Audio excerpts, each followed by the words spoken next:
Welcome, everyone. My name is Janine Rios, and I'm one of the senior program managers here at the Center for Best Practices, and I'm so excited to be the moderator for today's webinar. We're going to talk about breakfast menus that students love. We have some amazing speakers that you're going to get to know today and ask questions about their programs. And next slide. Thank you, Tricia. So yes, please, as you join, put in your name and your state where you're coming in from. So today's webinar is going to be on menus that student loves, items that students love. So you're going to hear from three amazing speakers. We're going to kick it off with Sally Spiro.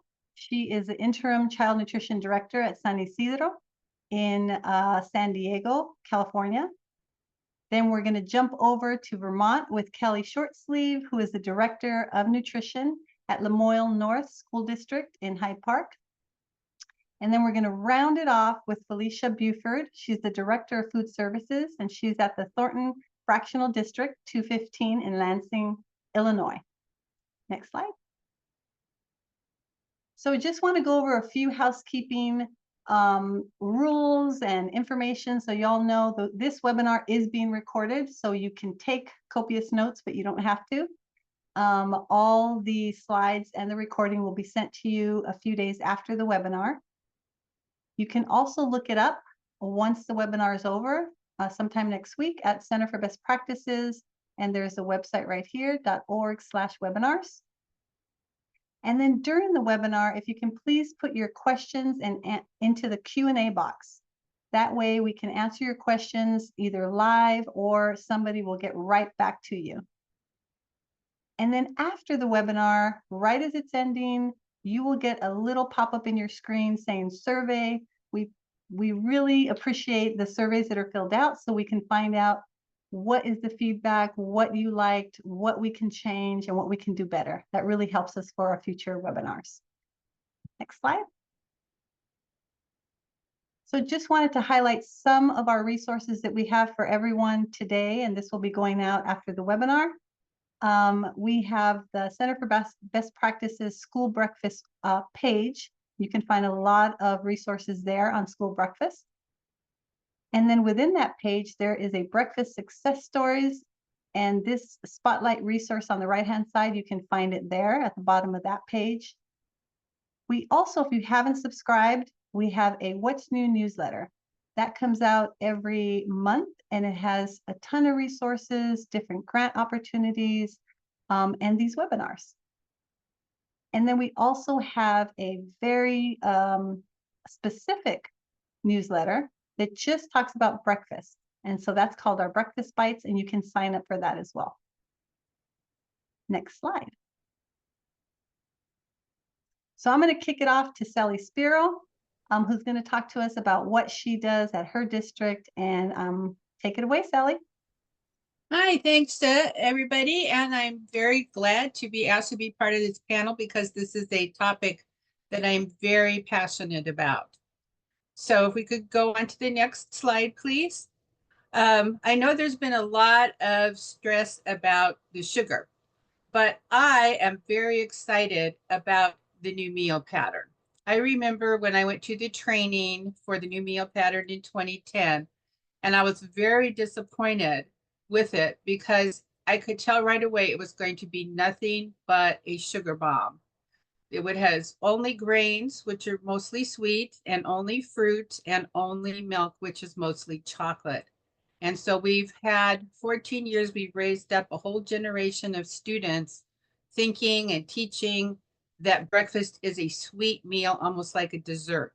But the new meal pattern is offering us these wonderful new opportunities. And I'm sure all my friends are also breathing a big sigh of relief that I will finally shut up about it. So let's look at some of the things that are an advantage to our new breakfast meal program. If you could just, there we go.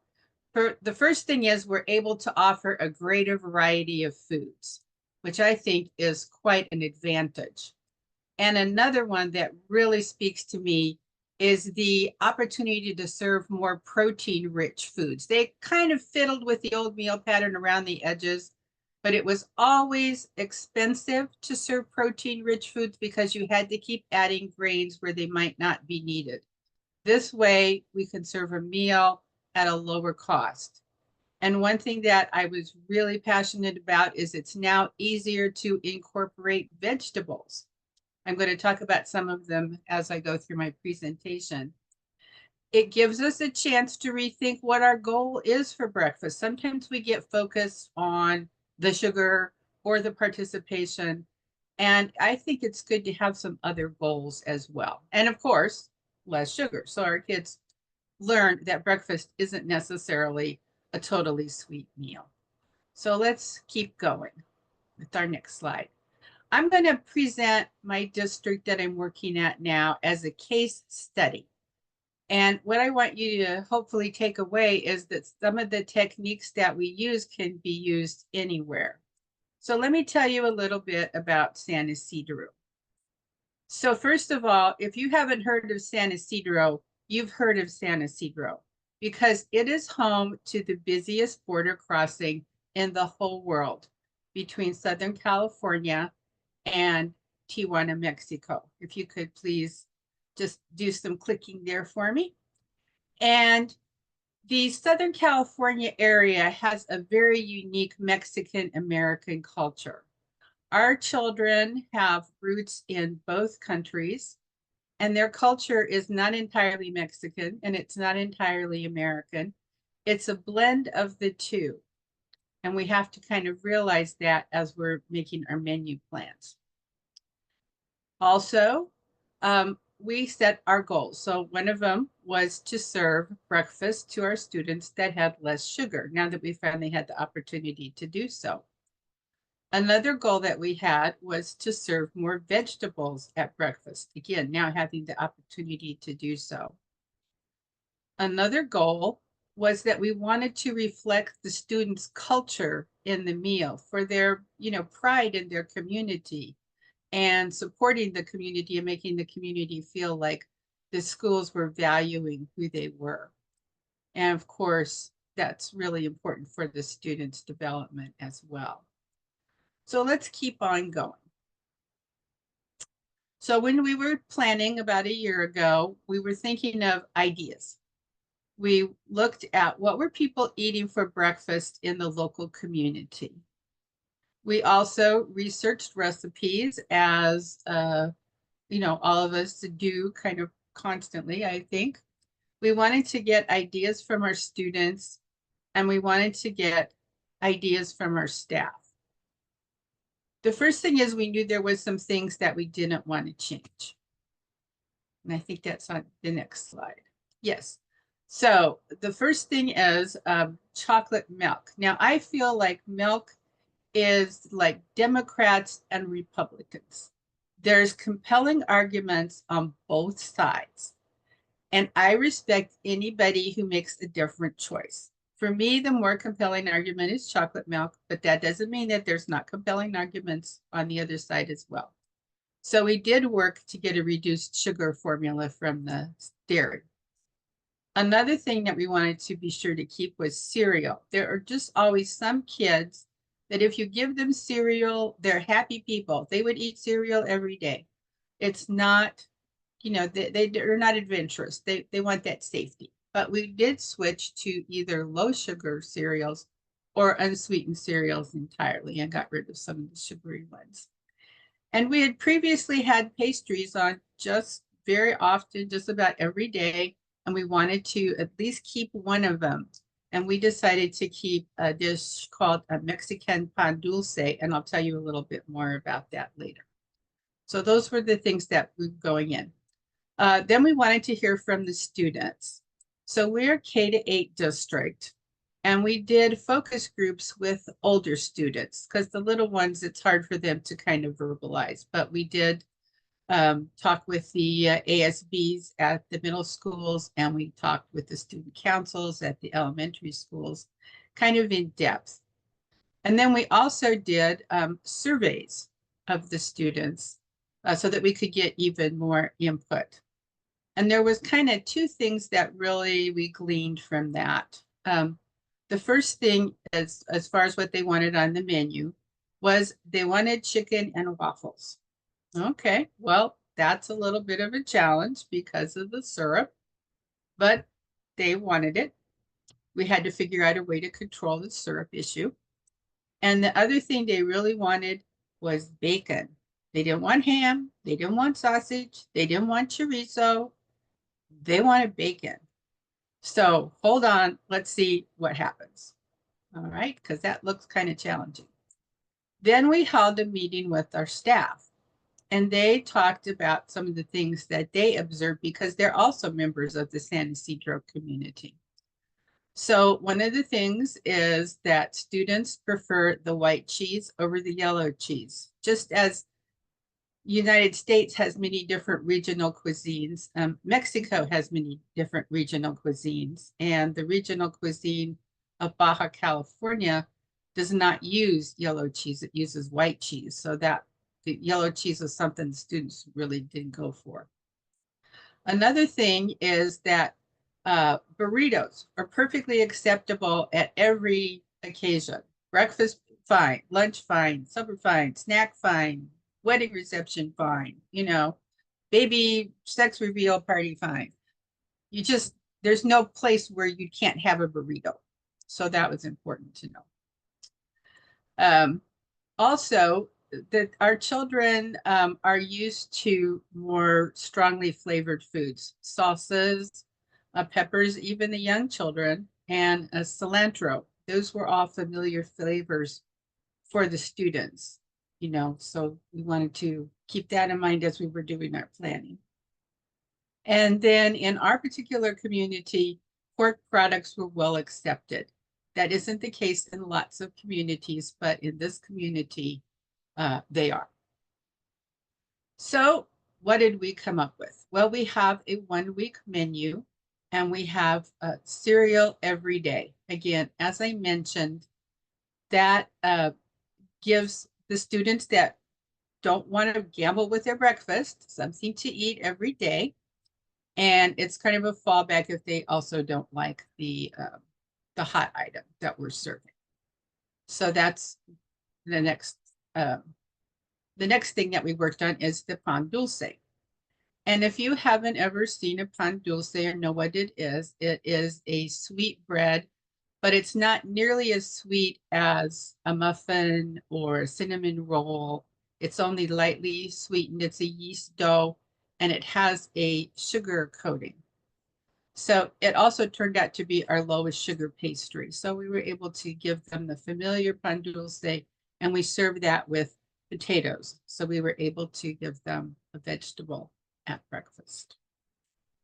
The next thing we did was we did scrambled eggs with green chilies, jack cheese, and cilantro. Again, a protein rich that we wanted, adding some vegetables for the green chilies and the cilantro, which is a dark green vegetable, and the jack cheese, which is the white cheese. So they're getting eggs and they're getting vegetables with that one. So that was meeting our goals.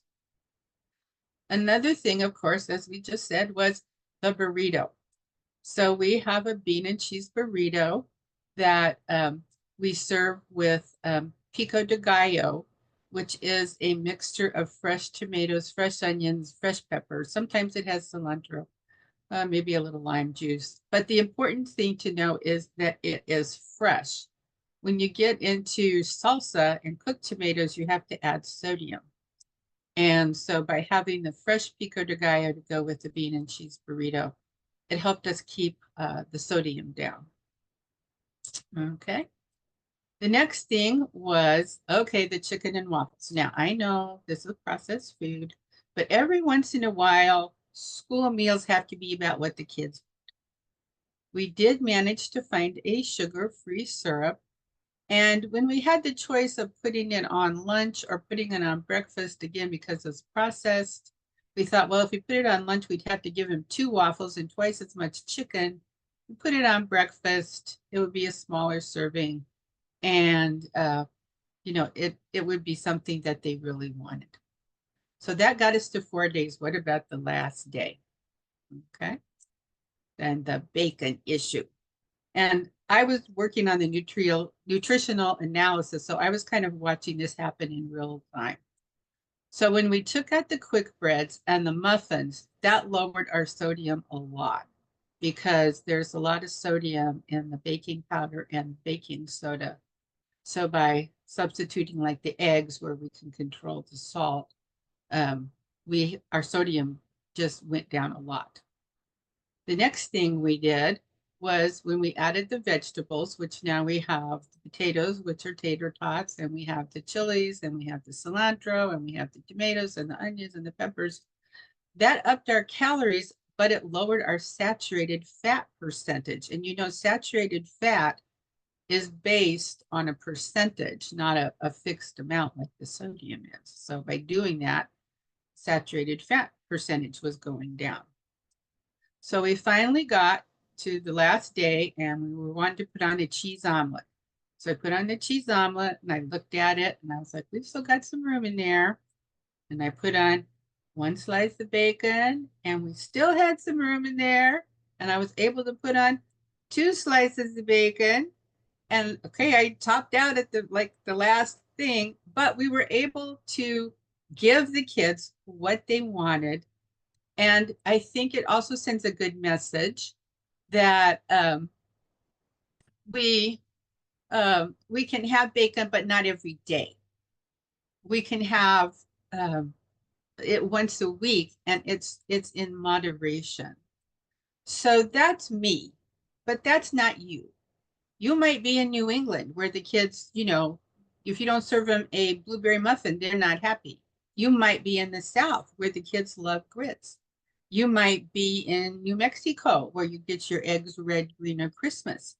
The point is that I hope you take away is that you need to understand your community, find out what they want, and find out a way to accommodate it in the breakfast program that now that we have so many more options. So I'm going to send you all the way across the country now to Vermont, and we're going to hear about what's going on there.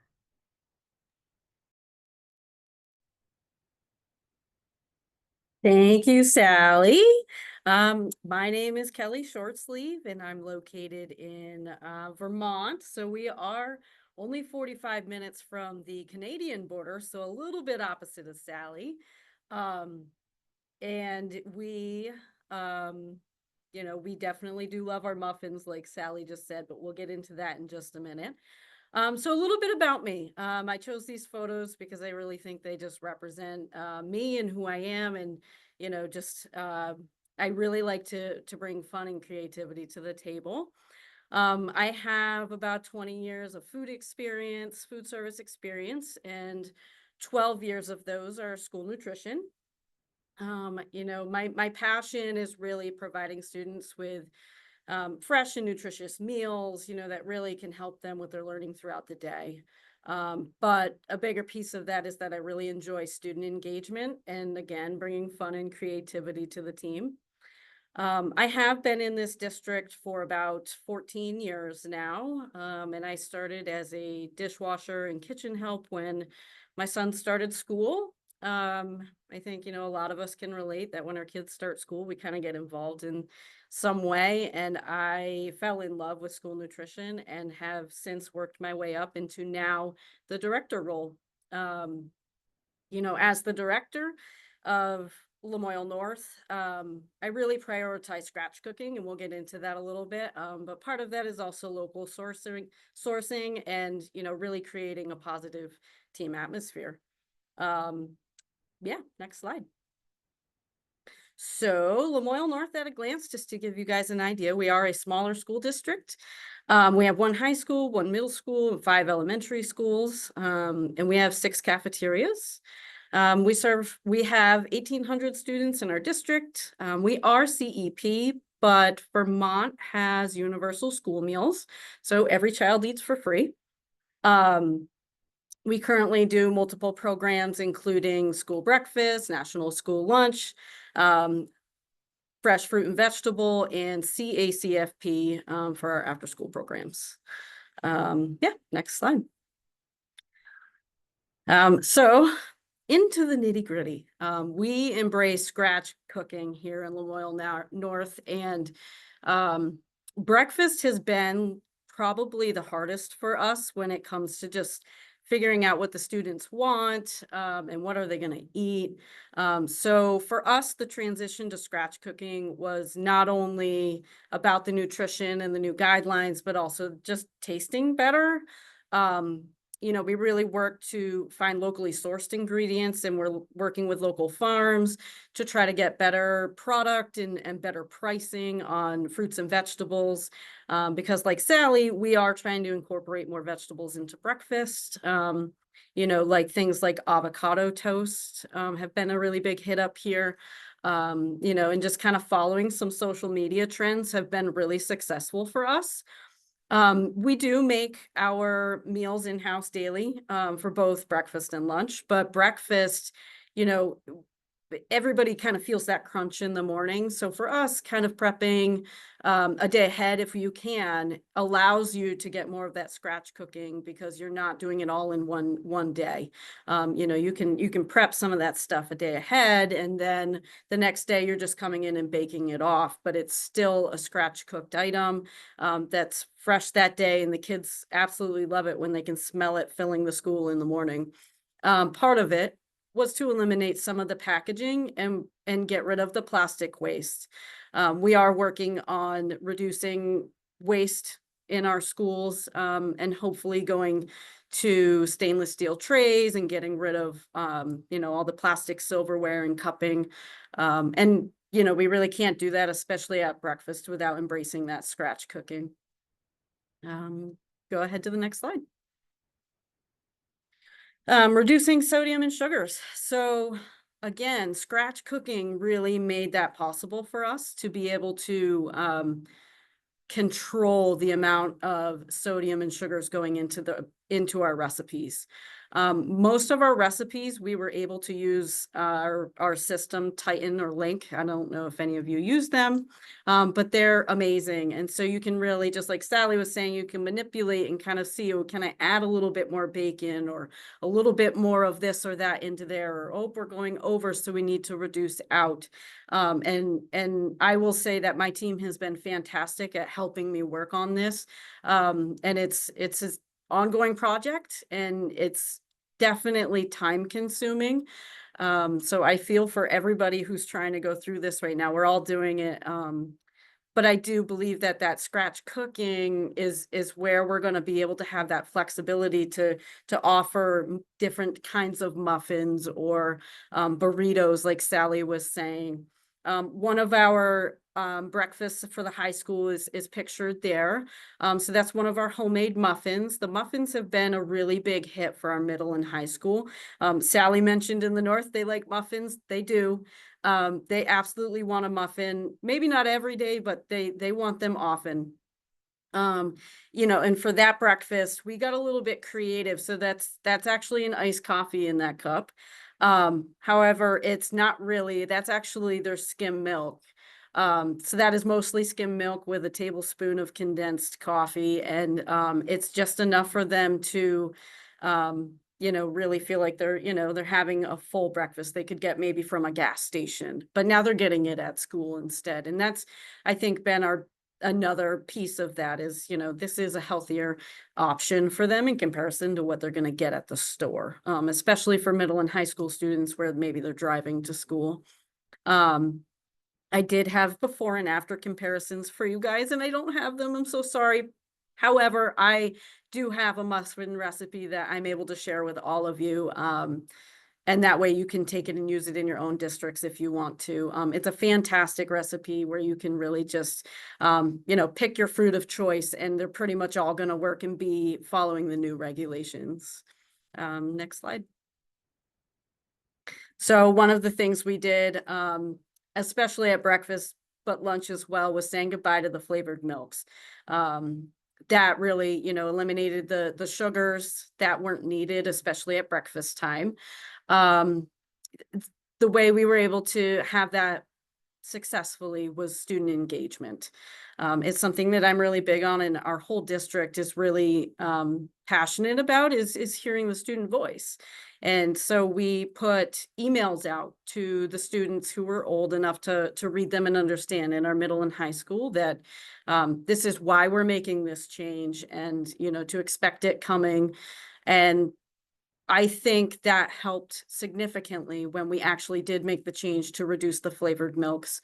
You know, there was one day where I think we heard a couple of kids be like, oh man. But ultimately, because we were educating them and interacting with them and explaining why we were doing these things, we did not get as much pushback as you would expect. But I really think, yeah, engaging with them ahead of time was helpful for that. Go ahead. So yeah, partnering with students, again, student engagement, taste testing in the lobby, and surveys. So I sent out a student survey with a Google slide and sent it to them, and they responded back, and we listened. And we made student announcements over the intercom saying, you know, you spoke, we listened. You know, you're going to get more of the things you like and less of the things you don't like. We've stood in the lobby, kind of like a taste testing event, like at Costco, with, you know, little toothpicks of inside of, you know, items, and offered to them as the kids came in the door to try them. And it doubled our numbers for breakfast when we did that. So it proved to us that when we engage with the students, as soon as they're coming in the door with a smile, it made a massive difference to double our numbers on those days. I do think the kids appreciate it. We have since now had the high school, middle school, and our tech center student councils ask to be on a nutrition committee with us and start working with us on future breakfast items as well. And we are starting to meet monthly, and I think it's just fantastic to have that engagement with them. But more importantly, what we're noticing is they're happier when they're coming in the door. You know, they're not just like with their heads down anymore. They're coming up and saying good morning and saying hi to us, and they're smiling and saying, oh, I see you made that muffin I asked for last week. You know, like just letting them know that they're being heard made a significant difference. And there's you know, a couple of photos here. That's Miss Robin at the high school serving some kids some muffins for breakfast. And just us serving some meals to other students there. Next slide. Part of this was building a better kitchen. So we were the recipients of the HMI grant, and we were able to get combi ovens and a new mixer. Those were huge for us to be able to have more oven space to accommodate the scratch cooking. That grant made it possible to make our own muffins and to make our own maple French toast bakes and things like that for breakfast. Without that grant, it wouldn't have been possible. But what it's also done is opened up the ability to turn our middle school serving area into a bakery for next year. And that will allow us to do even more scratch cooking. So that grant was very helpful for us. And again, our focus is really just eliminating the packaged items and baking them in-house to help with those nutritional requirements that are coming our way. But also that's the food the students are craving. They want that scratch cooking. Yeah, go ahead to the next slide. Yeah, so again, what I was just talking about was our next steps with the HMI grant, and being able to start that bakery is going to be kind of game changing for our, not only just the high school and middle school where it's going to be, it will be for our whole district. So that district will actually start baking these scratch items like the muffins and maple French toast bakes and things like that, and they'll bake them. And then we have a van, we will actually deliver them to all the other schools within our district. So they are also getting all the scratch cooking kind of from our bakery facility. And it's, you know, I believe it's going to be a success. Part of that, again, is that student engagement with the middle and high school, and now the younger students we're roping in. What do you want to see? What are your favorite flavors? And I really am working to just bridge that gap between the staff and students. You know, we're not just the lunch ladies behind the counter. We're actually, we want to hear what they have to say, and their opinion matters. So that's, that's been the driving force for our district this year. Next slide. And yeah, so I wanted to say thank you for that HMI grant that really, and Action for Healthy Kids, who, they really were making things possible for us to make that switch into scratch cooking that I feel like was game changing for us. We've had support of SNA Vermont, who's, helped us with some recipes and things like that, and just helped us come up with the taste testing and the lobby ideas and things like that. And again, I wouldn't be able to speak about it and do the things we're doing without just the amazing team that I have. They've gone along with some of my crazy recipe ideas along the way, and they're like, okay, let's just try it. And, we've had success with it and the kids are enjoying it. So yeah, thank you. And I think that's my last slide. So I'm going to pass it kind of backwards across the country to Felicia. Hi everyone. My name is Felicia Burford. I am the Director of Food Services over at Thornton Fractional District 215. We are in the south suburbs of Illinois. So we house the Burnham, Calumet City, Lansing, and Linwood students. So this is our version of switching up our breakfast styles. So this is pretty much, what we've done in the past, years to come. Although when I first originally started in this district 16 years ago, we didn't serve breakfast at all. And breakfast came about, I want to say, 8 years ago in our district. And, we just kind of just went with it. The regular prepackaged pancakes, the assorted cereals, assorted breakfast bars, muffins, prepackaged French toast. And we just had a decline in, participation. Some students, it took them a while to even know that we were participating in breakfast because it was just kind of new. And as the years progressed, it just kind of, stayed the same, staggering, depending on what we served. Next slide. What we noticed about our breakfast program was participation was low. We had a lot of sugary items between the cereals and the muffins and the Pop-Tarts and, just the breakfast bars, things like that, the donuts. We didn't have a whole lot of protein-rich breakfast items, and it seems like we were serving the same things. It just seemed like the menu was on repeat. And we kind of wanted to get away from that. So we decided to take a survey and ask the students, and these were the comments that really, resonated with us. They wanted us to provide more warmed, prepared breakfast instead of heated Eggos and Eggo pancakes. They wanted us to, it says what, think you can make fresh food like eggs, pancakes, and sausage. Hot breakfast on cold mornings would be awesome. Who doesn't love a hot breakfast? Better breakfast options. Make the food more nutritious and beneficial for the body. And for breakfast, more options or actual breakfast items. So the kids were pretty much, demanding, give us something more, give us something other than what we've had regularly, get out of the prepackaged, prepared breakfast and give us more fresh, scratch-based cooking. Next slide. So these were the changes that we implemented. We decided to remove cereal from the whole month of May. We added 6 new breakfast items that were all scratch. We met with our student ambassador group to get ideas from them. We held a breakfast taste test and collected feedback, and we removed all of our flavored milk. We had strawberry chocolate and skim milk at the time. So we removed the strawberry and the chocolate completely.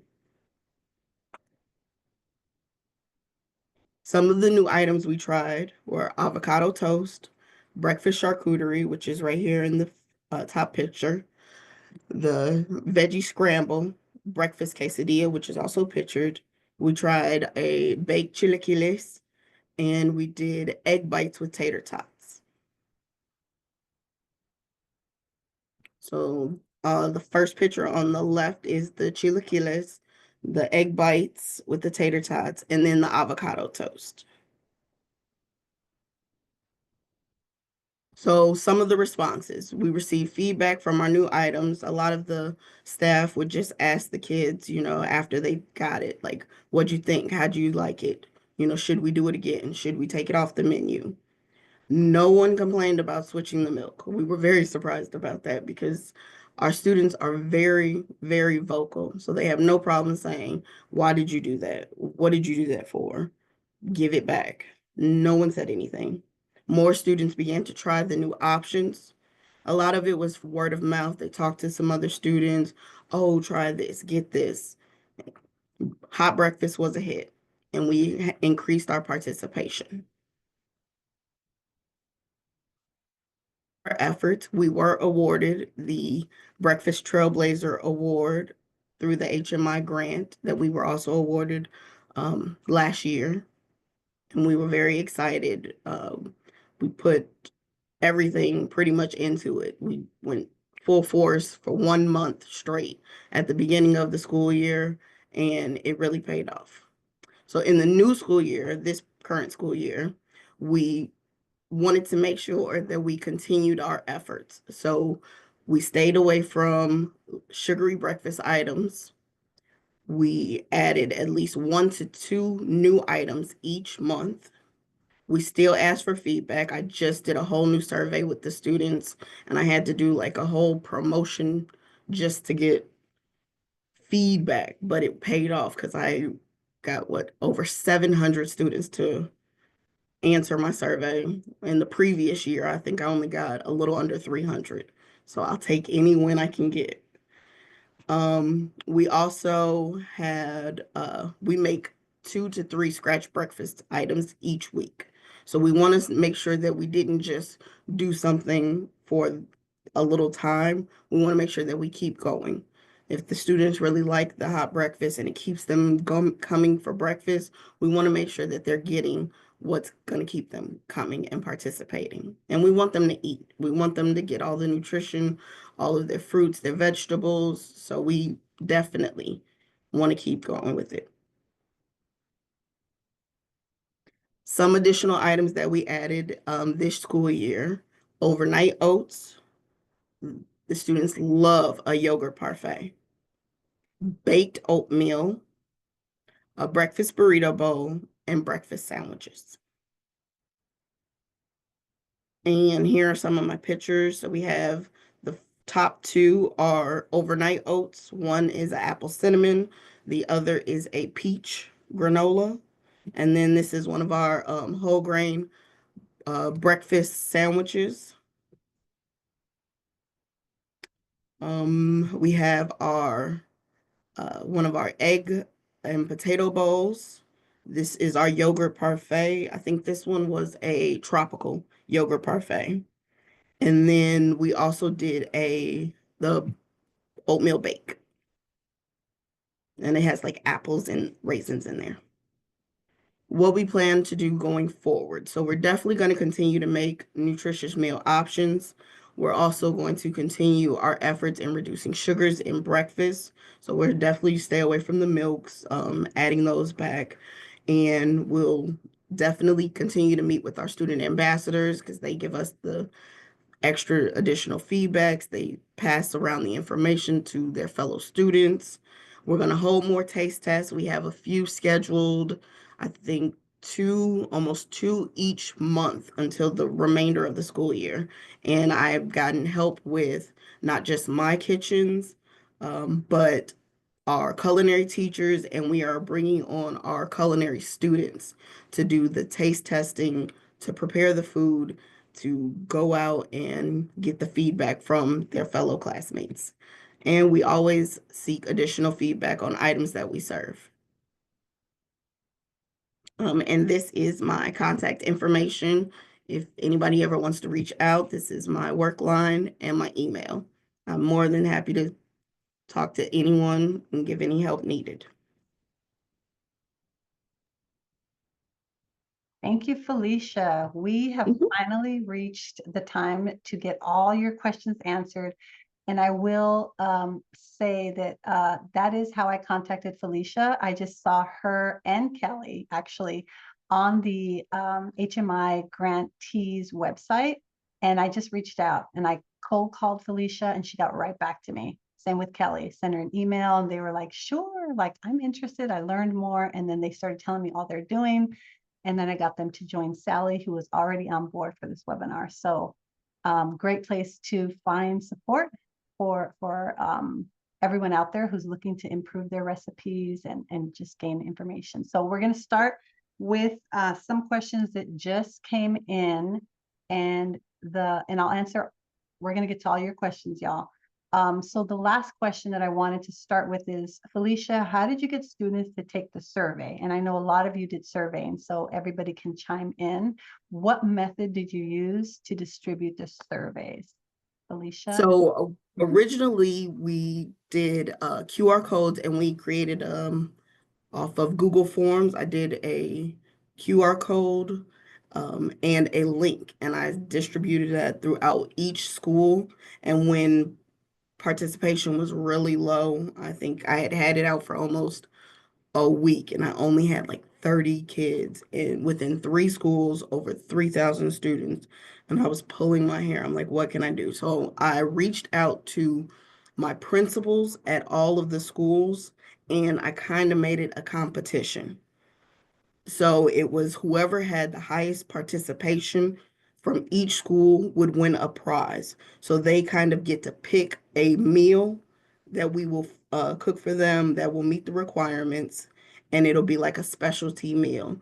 And because of the other schools that participated, and like really one of my schools that just had too many students to count for the participation percentage, they were close. So they get a veggie treat, but it'll be like a slushy cup, like a fruit slushy cup, but just to say like thank you, like I appreciate that you participated, even though you didn't have to, even though you didn't win, but I really, want to give them something. So everybody will get something, but the school with the highest one will get the specialty meal. And I also had money from another state funded grant, which is our local food for school grant, which is an LFS. So it lets me buy fresh meat from local meat markets. It just has to be within 400 miles of our district. So I'm reaching out, I'm using all of my resources to make this happen. Thank you, Kelly. Sorry.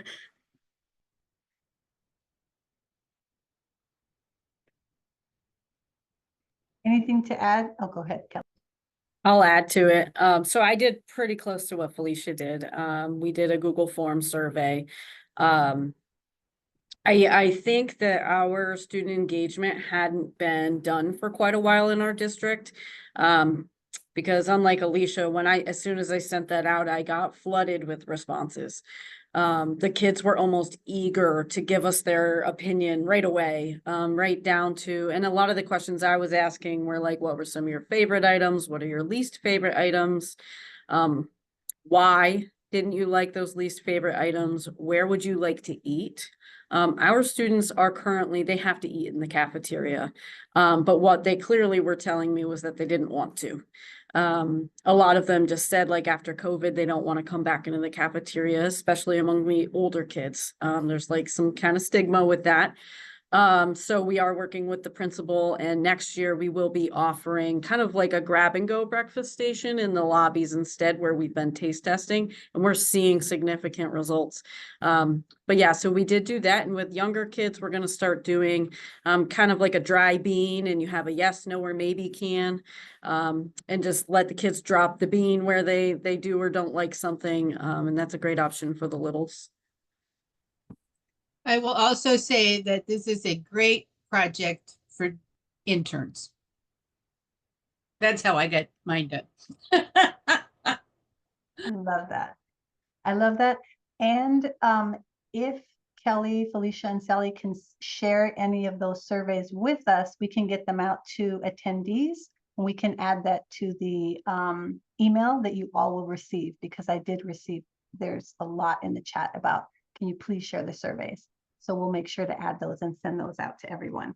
Absolutely. So another question that came in was, and if you can just shoot this off, what types of models are you all implementing? Breakfast in the classroom, in the cafeteria, grab and go? If you could just share that.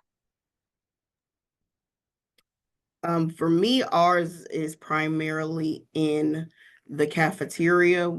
At the moment, 2 of the campuses are trying to do a single entry into the building for all students, and ours are directly in the cafeteria. So it's kind of an added push to get more students to eat breakfast and be present.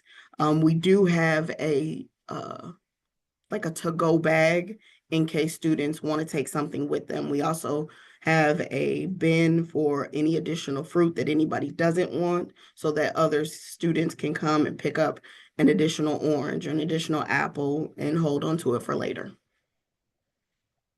We serve our breakfast before school. And in Southern California, mostly the students eat outside. So they mostly have their breakfast outside. We are also, like Felicia, most of our students are eating in the cafeteria. But we do have one elementary school that is still eating in the classroom. And I did notice in the chat there was that question about, like, how are you making that manageable with the scratch cooking? Our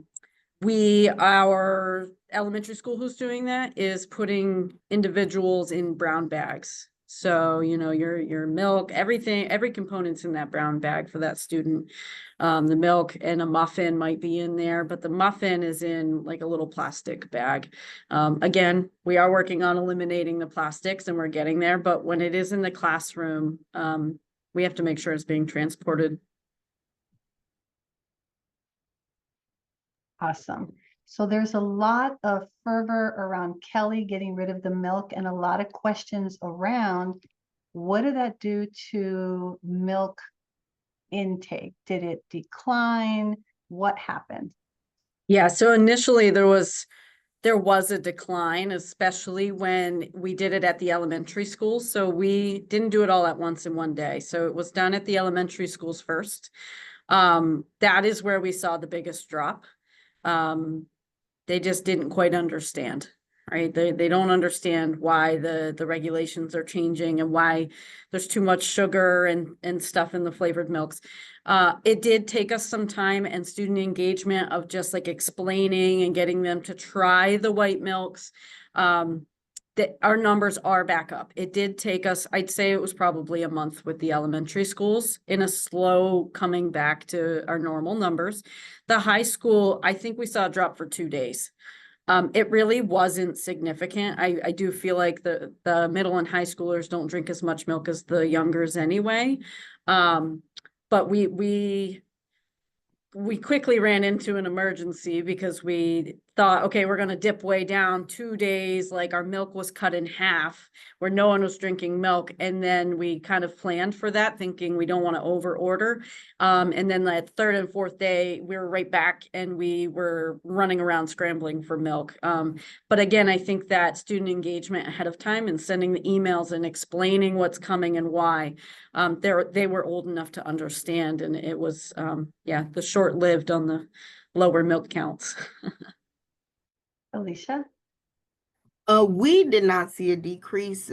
We like to bag ours up, which I'm pretty sure is not good for Kelly's plan to get rid of waste.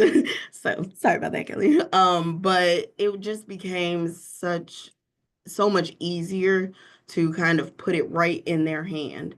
It just makes it flow so much better, and it gets them in, gets them out, and with less, like force, I feel like. So we didn't notice a drop at all. We had actually, as this year has come, we've had to order more milk because of the added participation. So we didn't notice a change at all. If again, I'm with Kelly, if you do notice a change, it's right in the beginning and then it won't keep up. And I feel like the communication, students can accept the truth. It's when they don't understand why things are happening that they're like, what happened? You know, and when they feel like they have a say, which is what y'all demonstrated, it seems like they were more accepting. I have two questions coming in, one for Sally specifically, then one Felicia, and then I'll hit Kelly up. We had a question specifically about the potato with the pan dulce and what type of potatoes are you serving? And then a question that just came in about the chicken and waffles, what type of waffles? I think you might have mentioned it, but there's a question, are they homemade? The potatoes that we're currently serving are tater tots, and the waffle is a commercial product. Thank you. And then Felicia, there is a burning question about how to make your granola. And Felicia, do you make your own granola? Yes, we do make our own granola, and I can send out the recipe. Awesome. And then of course, there's questions about Kelly's muffin recipes. Kelly did mention that she would share them, but there is a question with an exclamation point. I would love to see your muffin recipes. Absolutely. I'm just like Felicia, I should have put my contact information in a slide. I'm more than willing to network and help anyone with any of our recipes. I'm not holding any hostage, and I want everyone to be able to see those and help other districts if they want it. Yes, we'll be sending all those out to everyone. There's another question. It says, in Florida, we have to offer unflavored 1% skim, and we also have to offer flavored skim. I thought that was a USDA regulation. How do y'all get around not offering a flavored skim?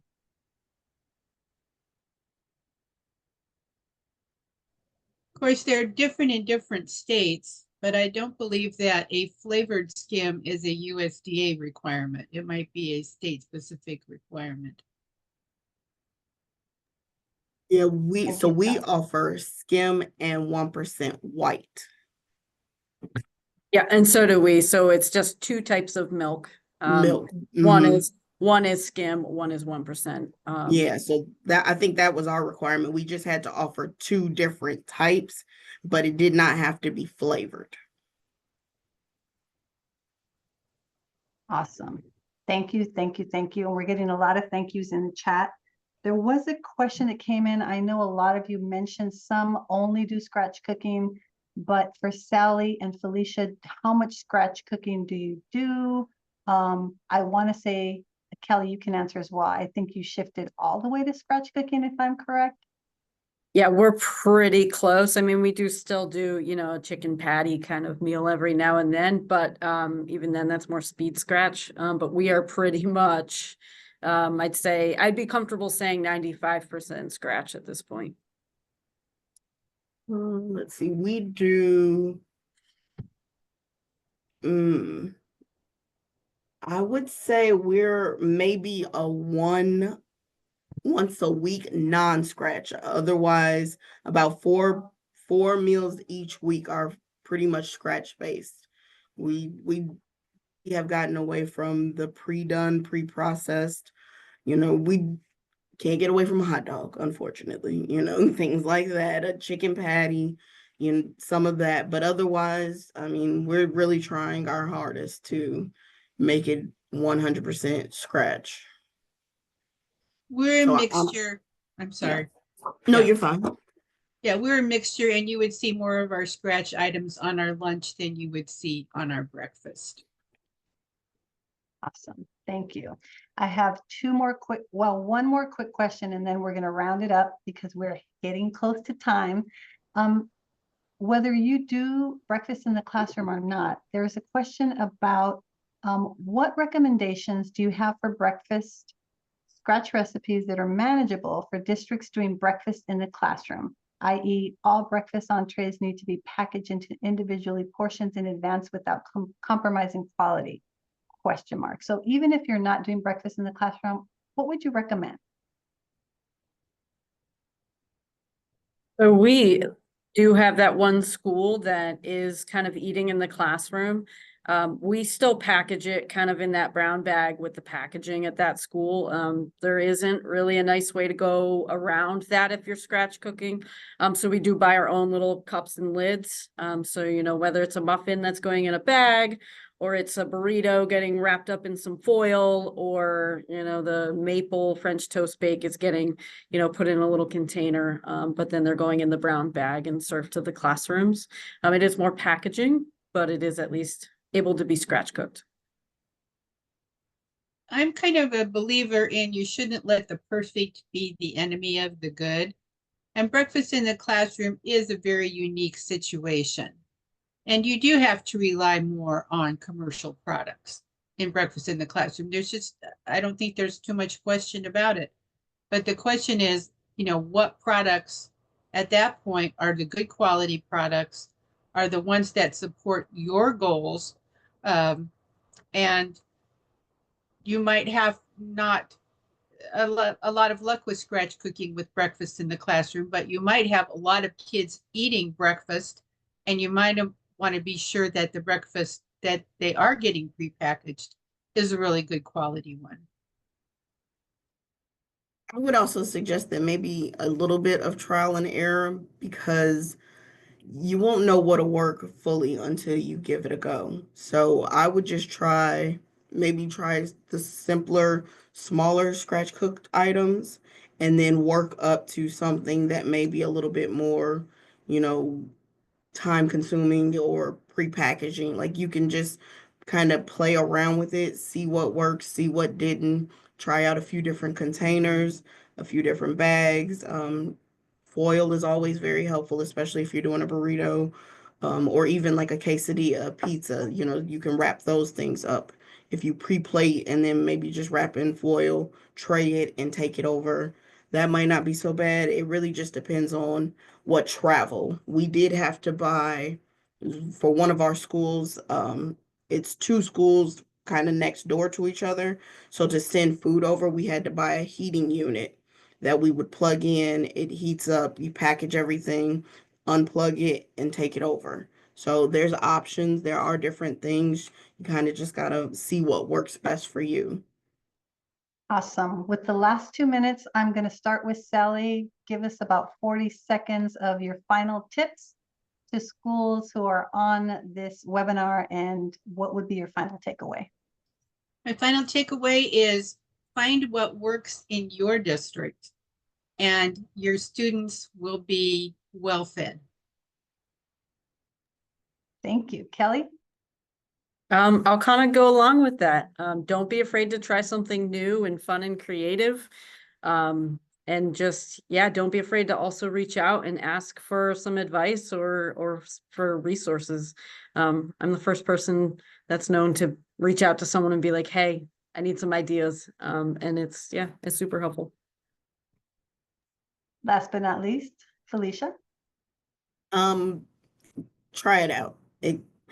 What's the worst that's gonna happen? Like, honestly. Now, they don't like everything, because our avocado toast, they were like, please don't ever do that again. But you have to try. You have to try. You never know. I mean, the thing you think they might not like could be the thing that brings at least 5 additional kids to eating your breakfast. So what's the worst that's gonna happen? You get some kids that eat it. You get some kids that tell you they didn't like it. I tell them all the time, even when I was asking them for the survey, well, what if we don't have anything nice to say? You're not hurting my feelings. I need to know what you like and what you don't like. So please tell me. You know, we have thicker skin than they believe we do. Just tell me what you're going to eat, and I will happily find a way to incorporate it so that you'll eat the food. I love that. I love that. I love that you're all open to getting information from the students, which is what's driving your program, is your openness and your willingness to work together. You've all demonstrated so many successes. And I did put in the link to the HMI grant in case others want to get invested in that. And if they want to reach out, we will add your emails to the follow-up email as well, so that they can reach out. Thank you all for coming to this webinar. And to the presenters, if you check the chat, there's a lot of thank yous. There's a lot of appreciation. And I just want to give my appreciation to all of you for doing such an amazing job every day in what you do to feed kids. So thank you. Thank you so much. Thanks, everyone. Have a great weekend. Thank you. Thanks for having me.